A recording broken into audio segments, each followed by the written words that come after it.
So, guys, here I want to talk about a very important topic about lidocaine. Basically, that you know that we are giving lidocaine as IV bolus before induction of anesthesia, right?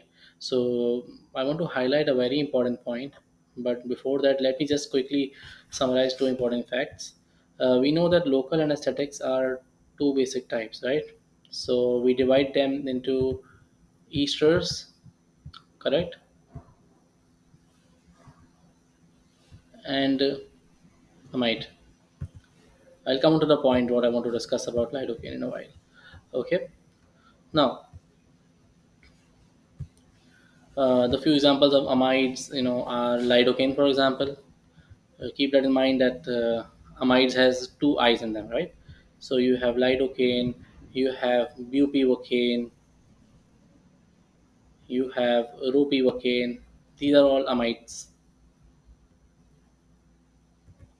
right? On the other hand, you have esters. In esters, you can put chlorprocaine,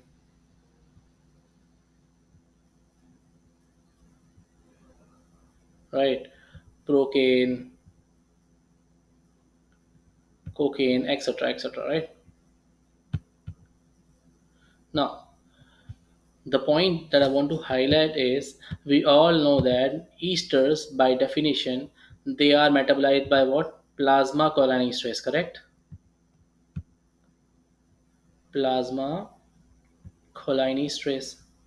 Whereas amides, they are hepatically metabolized.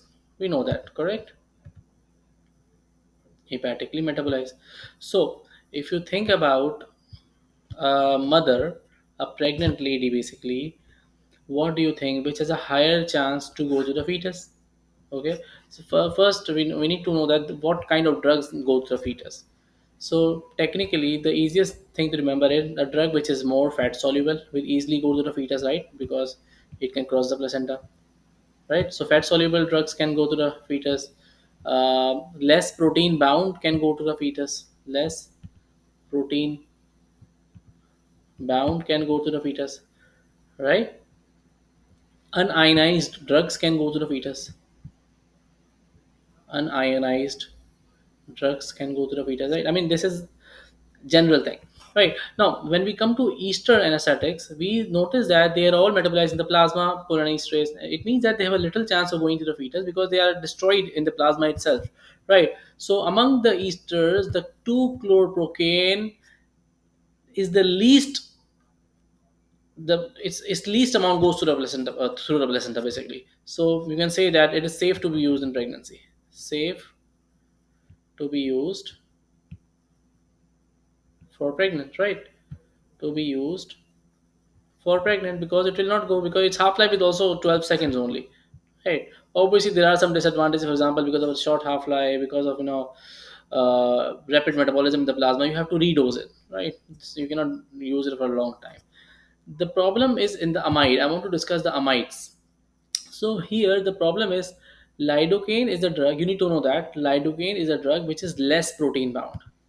It is less protein bound, whereas bupi and ropi, they are highly protein bound compared to lidocaine, highly protein bound. What I want to say is that although amides crosses the placenta more readily than esters, okay, so they crosses placenta more readily than esters, but among the amides, lidocaine passes more faster to the placenta. Why? Because it is less protein bound, and as I told you, the factors for placental transmission is one of it is less protein bound, right? So because lidocaine is less protein bound, it crosses the placenta at a very high rate, okay, compared to ropi and bupi. Although ropi and bupi can go to the placenta, but they are slower than lidocaine. So why I am highlighting about lidocaine? Because there is a tendency to give lidocaine as a IV bolus before intubation.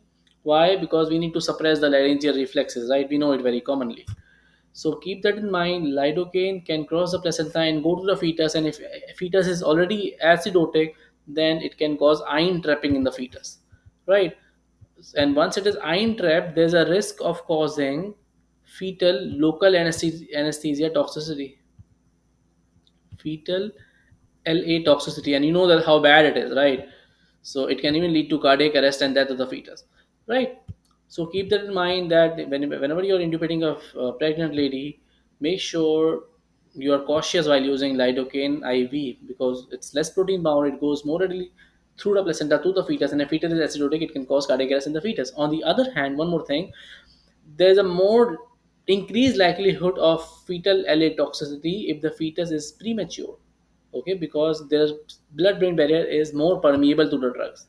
So this is the point which I wanted to highlight.